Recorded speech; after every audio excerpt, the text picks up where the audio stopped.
our early and founding members, and she joined us when we were just 8, and she was on our first action when we went to the Hill. So Adla is a wealth of information, a wealth of knowledge and expertise, and her passion is incredible. So I look forward to hearing you speak, Adla.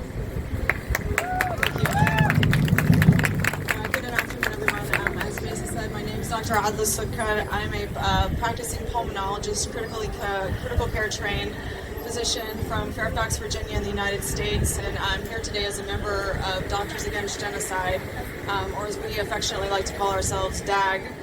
I'm really honored to be with you all today, and I'm finding that I'm recognizing a lot of your faces from the beautiful online community that we have formed together during these terrible times. And while we may not know each other, we're bonded as family by our common humanity. We're bonded, by our shared horror at the world allowing a genocide to unfold before our very eyes. Doctors Against Genocide has given me, and so many like me, a place to channel anger and frankly grief into constructive action. DAG is a global coalition of healthcare workers dedicated to identifying, confronting, and preventing genocide, war crimes, and crimes against humanity. We are dedicated to the protection of healthcare workers around the world. And let's be frank, why did a group like ours have to be founded? It was founded because we have been utterly failed by those that supposedly are responsible to our demands and our needs. We're here because our elected officials have failed us. We're here because our respective medical associations and institutions have failed us. And we're here because we have been screaming into the wind to protect life, and we're being gaslit at every single turn. And we're here to say no more. We're here to say that we demand change and we refuse to go back to the status quo.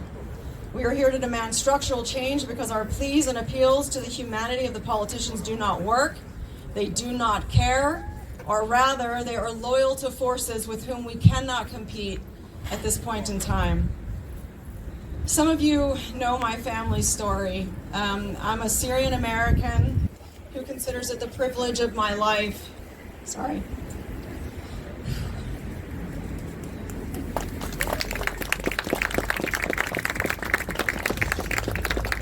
To have married into a beautiful and large Palestinian family from Gaza. My husband and his family have experienced immense loss over the past 16 months. Like so many of you in this audience, you share our pain.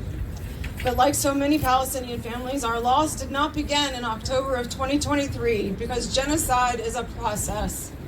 And Palestine was in stage 4 of 10 of genocide before the 7th of October 2023.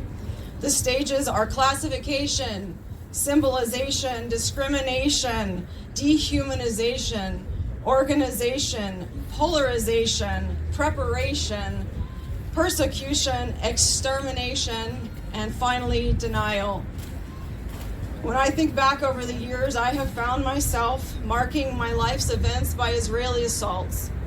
My daughter was born shortly before Cast Lead in 2008, and I wondered if she would ever meet her grandparents who were in Gaza at the time under active bombardment. In the summer of 2014, 11 members of my husband's family, including 5 children and his pregnant cousin, were killed when the IOF forces bombed their family home. I was pregnant with my youngest child during that time.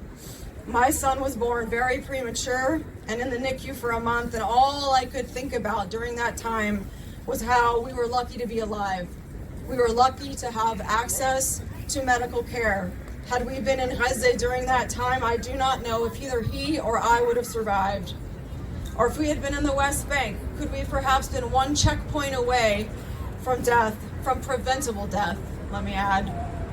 When I look back at all my days and my nights spent working during on COVID patients during the pandemic, I can't help but think of Gaza and the 2021 assaults from the Israeli forces. And I actually went back to my Facebook feed last night and found a post that I wrote that I wanted to read out to you guys.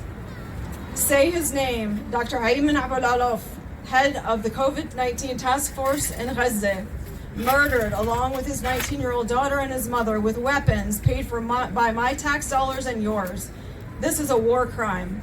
He worked closely with Doctors Without Borders, and I cannot even begin to fathom the chasm his death will leave in the fragile healthcare system in Gaza. Probably similar to the chasm the latest bombing left in the road to his hospital. Patients cannot be transported to the hospital at the moment. Please let this all sink in. The next time I even come close to patting myself on the back for my frontline work during the COVID pandemic, I will think of him and check myself. The next time I lose my cool because the exact supply I needed for a procedure was not at my fingertips, I will think of him and remember how spoiled we all are. I will think of what it must be like to work without basic supplies, with only limited electricity, relying on gas generators, lack of clean water, and lest we forget all the roadblocks, and I mean literal, not figurative blockade to vaccine delivery, only to die in his own home at the hands of the Israeli apartheid military machine. Dying of COVID was probably the least of his worries. This was 2021, folks. So why do I talk about all these things? Why?